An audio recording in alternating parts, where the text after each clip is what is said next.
Hi everyone, back with me again in the channel. On today's video, I'm gonna show you the fast shake tutorial in CapCut.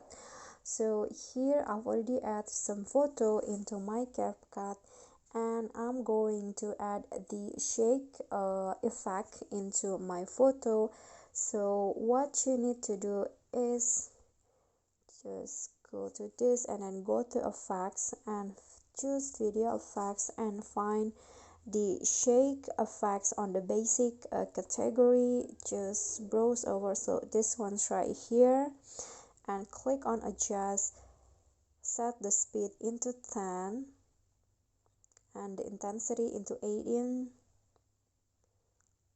like so, and then click on a check icon, and after that make the effects as short as possible and zoom in so that you can see it clearly, and put the effects in between the two photo like this.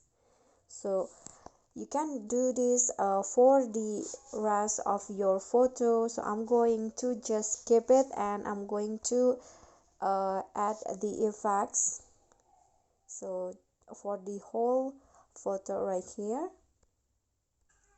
So I'm going to just copy the effect and then put it in between the photo again. Okay, I'm going to zoom out first, drag the effects, zoom in again, place it in between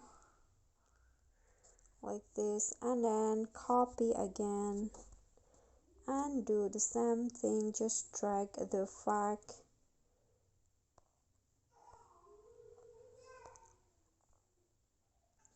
Okay, so I've already added the effect until the end of the photo, and let's see the result. Okay, I'm going to zoom out first, and here is the fast shake tutorial result.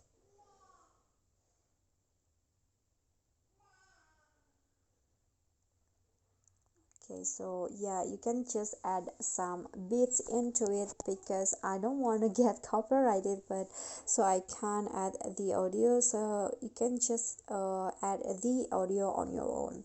Okay, so I think that's all. Thank you guys so much for watching. If you like the video, please do click on the thumbs up icon. Don't forget to leave a comment and subscribe to our channel. See you at the next tutorial. Bye bye.